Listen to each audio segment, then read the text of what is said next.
Bonjour à tous, téléspectateurs de 20 News TV. Nous sommes ce matin dans les bureaux parisiens de Maître Jean-Paul Badiol. Maître Jean-Paul Badiol va se présenter lui-même et tout de suite on va lui donner la parole. Maître, bonjour. Bonjour. Alors, comment est-ce que vous voulez qu'on vous présente à nos téléspectateurs?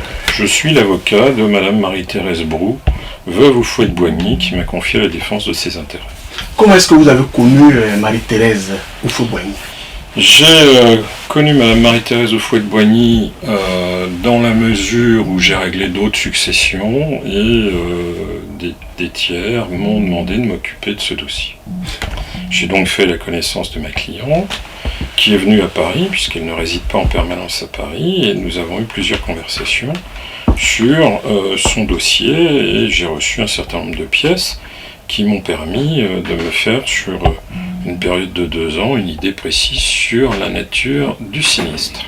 Et ce sinistre-là, est-ce que vous pouvez le développer pour nos téléspectateurs? Bien, c'est très simple. Le président Houphouët-Boigny est décédé en décembre 1993. 20 ans plus tard, sa succession n'est toujours pas réglée. Elle a fait l'objet d'un pillage. C'est indéniable.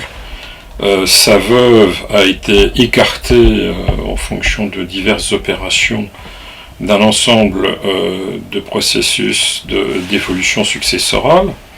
Ainsi, un administrateur judiciaire qui a été désigné par le tribunal de grande instance de Paris à la fin des années 90, Maître Zécry, qui n'a jamais reçu Madame Marie-Thérèse Brou, veuve Houphouët-Boigny. C'est quand même assez étonnant, sachant que les époux Houphouët-Boigny étaient mariés et qu'aucune séparation n'était intervenue. Madame Marie-Thérèse Brou, veuve Houphouët-Boigny, est donc commune en bien avec son défunt mari et il fallait procéder à la liquidation de cette communauté, ce qui n'a jamais été fait.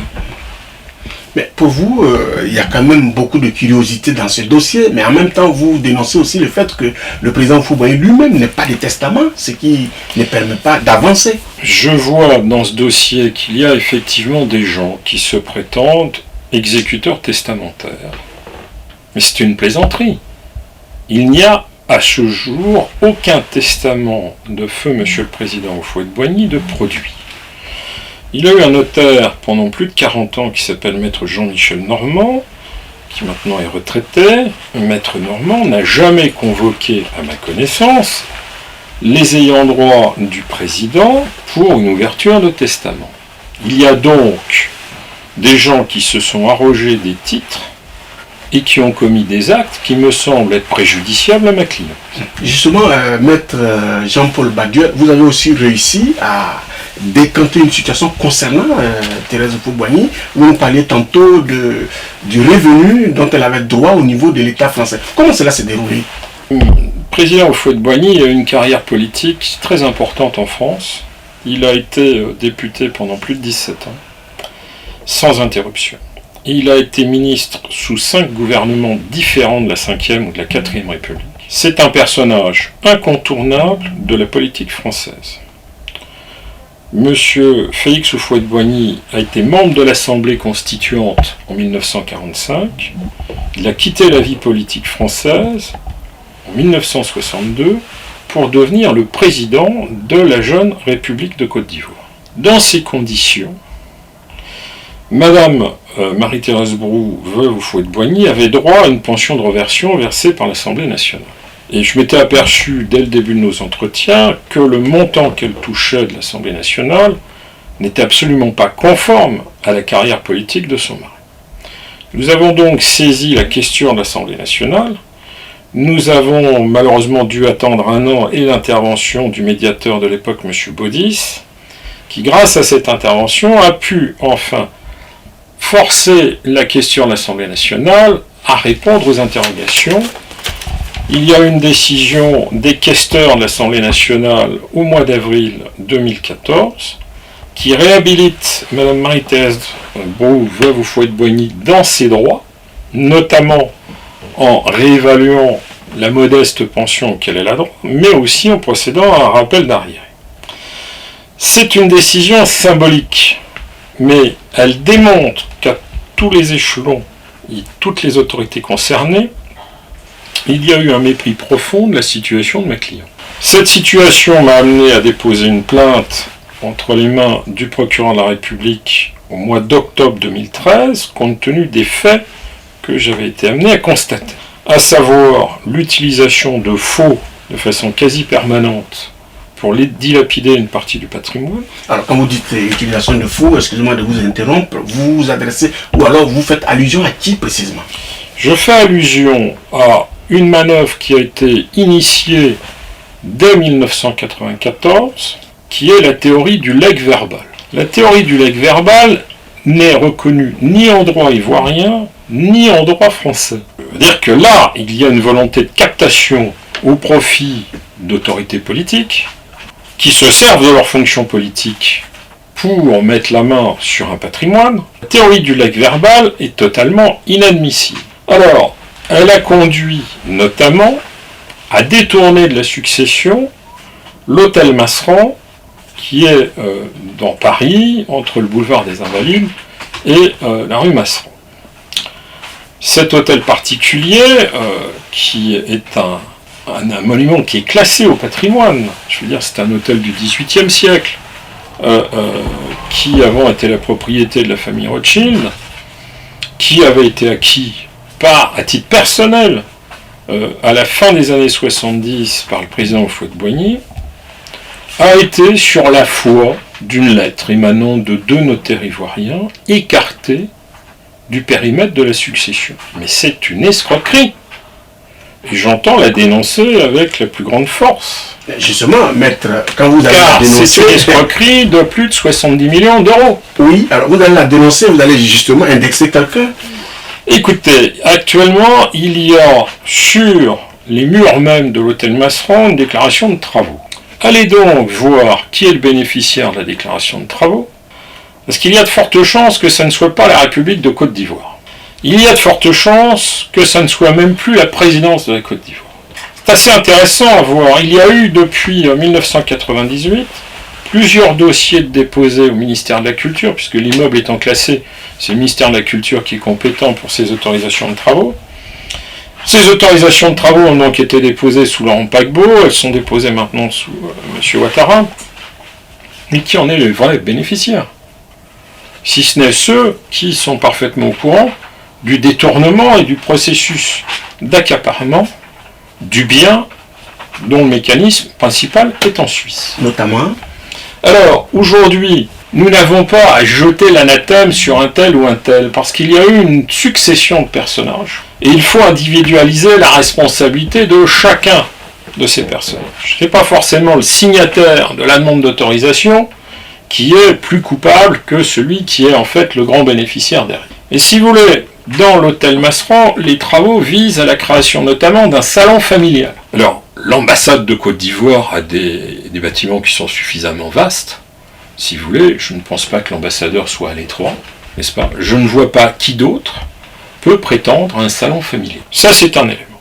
Il y a maintenant tous les éléments qui concernent la vente des biens immobiliers connus actuellement et dépendant de la succession du président. Notamment les biens assis à Marne-la-Coquette, d'autres biens assis à Paris, des appartements, car le président, effectivement, achetait des appartements, mais il les mettait aussi à la disposition des Ivoiriens.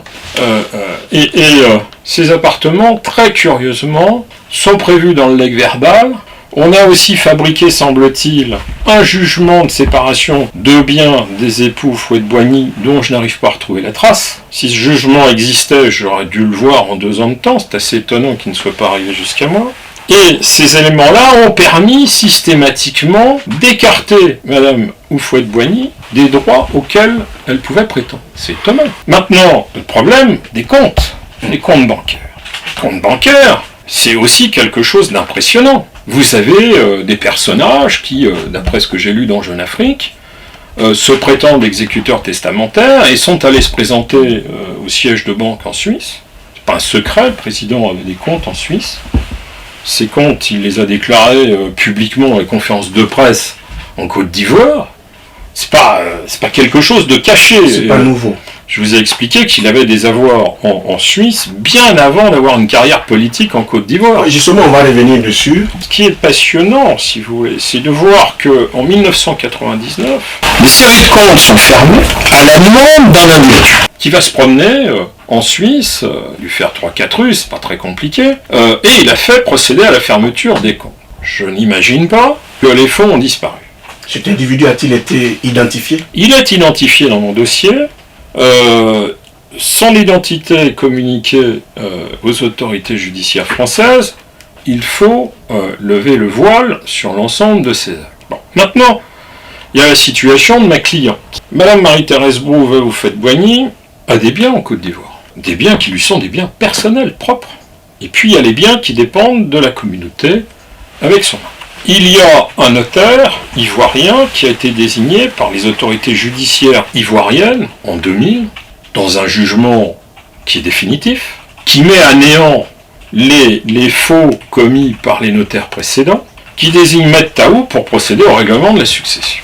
Maître Taou se trouve dans une situation difficile parce qu'elle se heurte à des intérêts qui sont des intérêts tout puissants dans un pays où malheureusement la violence est au coin de la rue. Et Maître Taou a courageusement pris le dossier en main.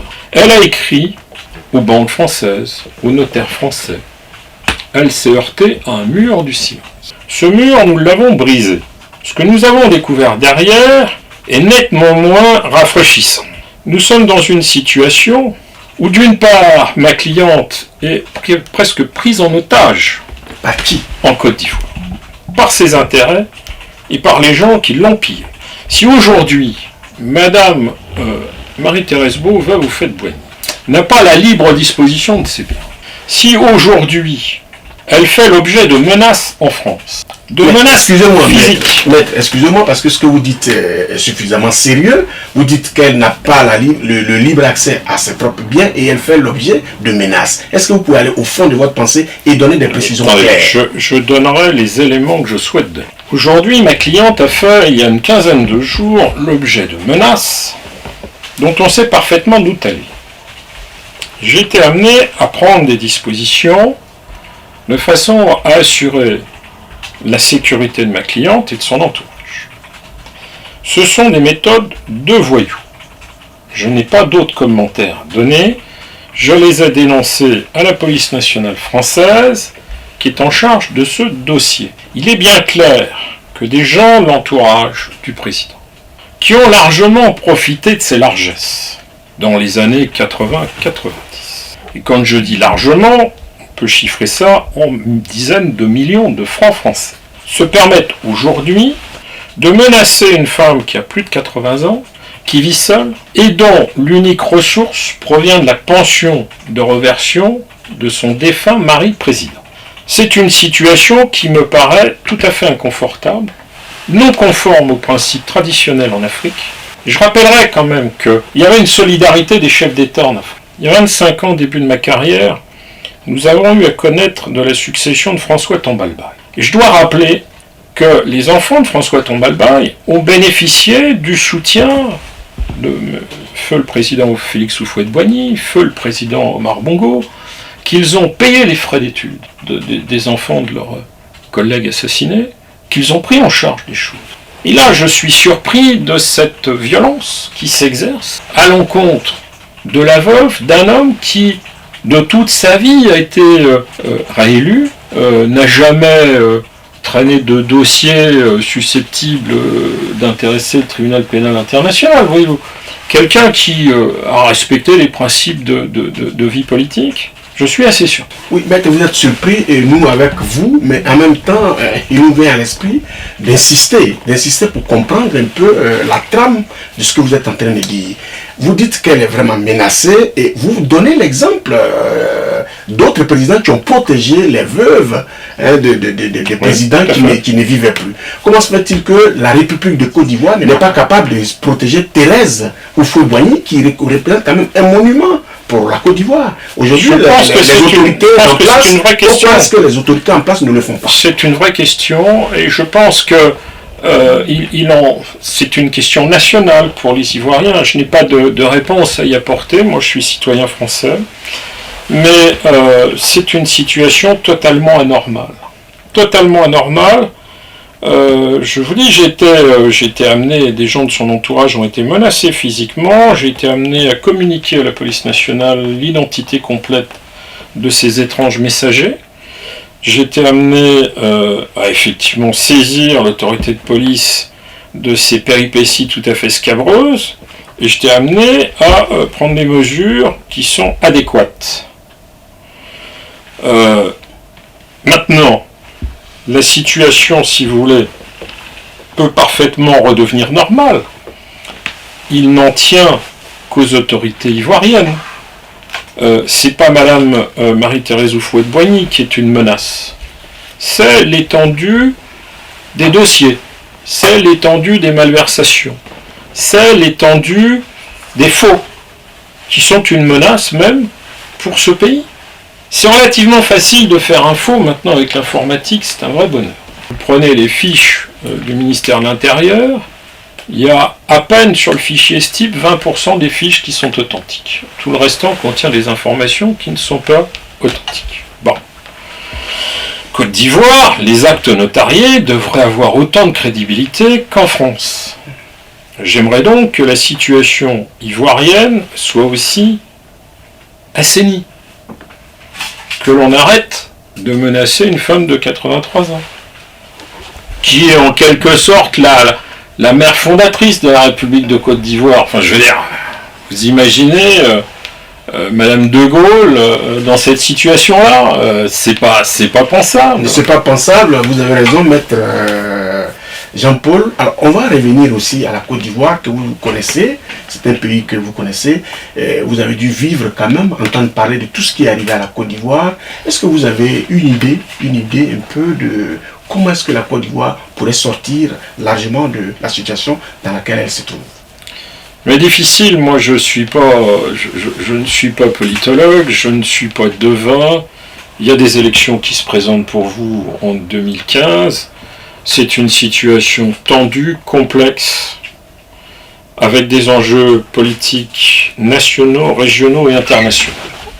Je n'avancerai pas sur ce terrain-là, qui n'est pas celui de ma compétence. Simplement, je rappellerai que autour de ma cliente, qui n'a jamais eu un moindre discours au profit de telle ou telle entité dans ce pays, qu'il peut y avoir un rassemblement. Je crois que les groupes humains ont besoin, à certains moments de leur histoire, d'avoir un point de repère. Si on prend une comparaison avec la monarchie espagnole, il est certain que dans les années 75, les Espagnols étaient en très grande majorité monarchistes parce qu'ils voulaient éviter une nouvelle guerre civile.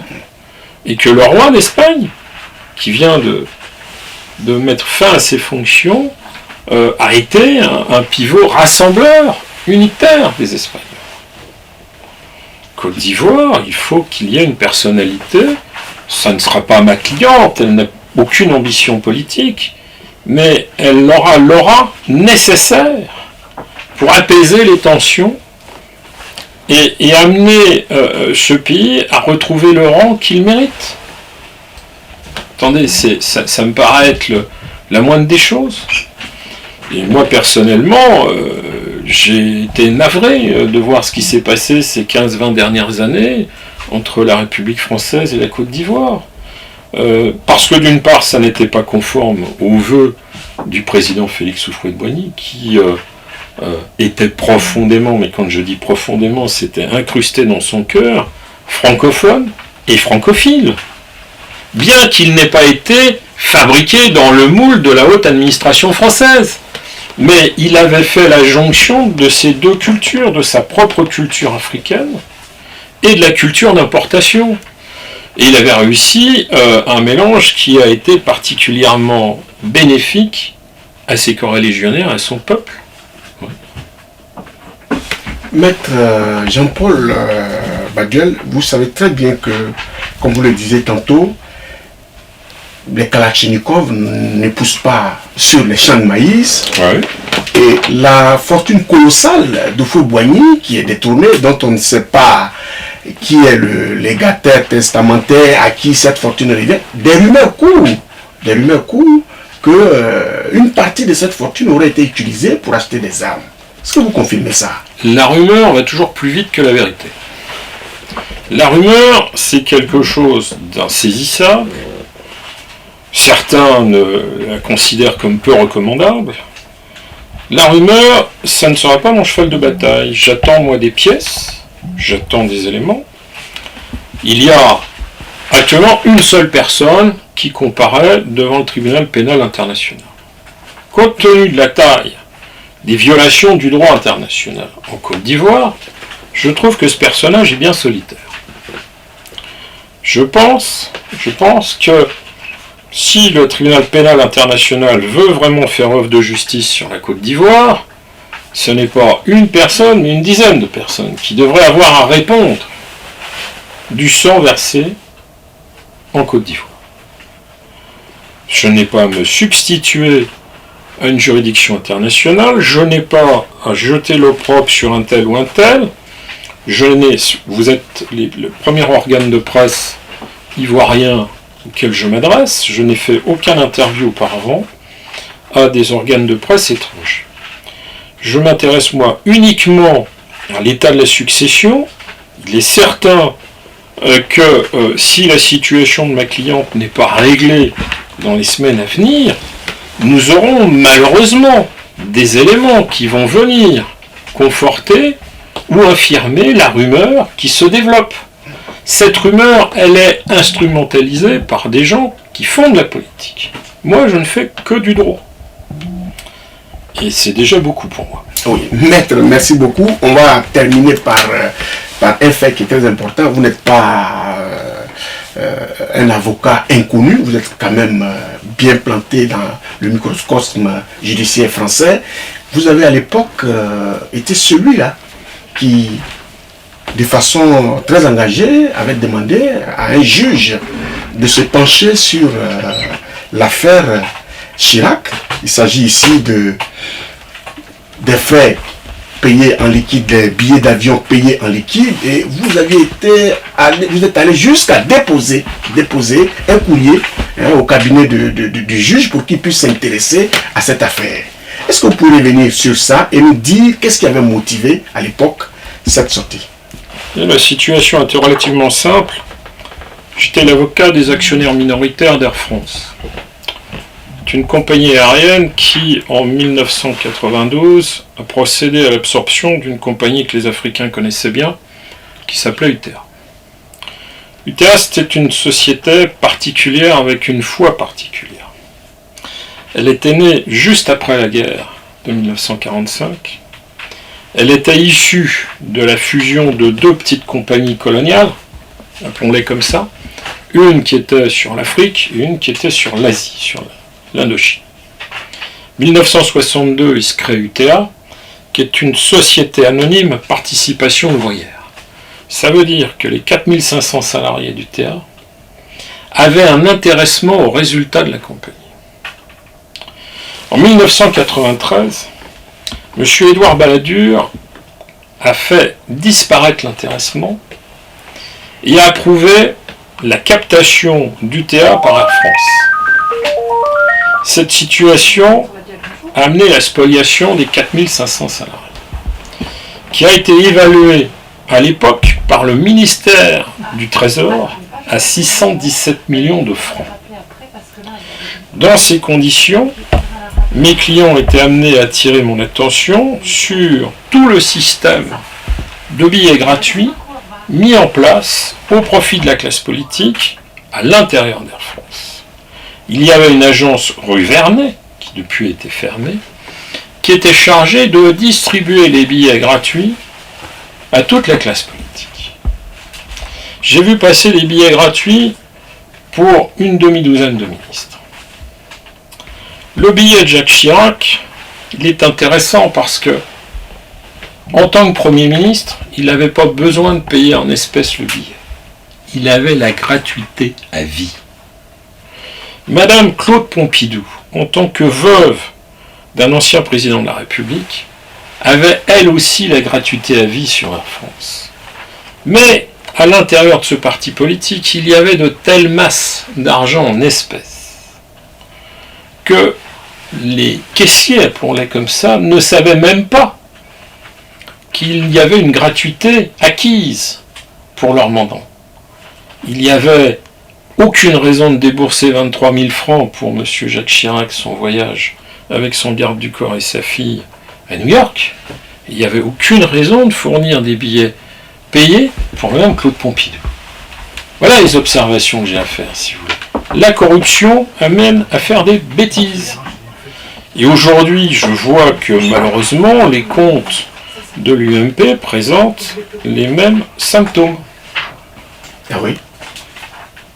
Les voyages des uns, des autres sont payés par le parti, alors que ce sont des dépenses personnelles. C'est un exemple pour l'électorat qui est malheureusement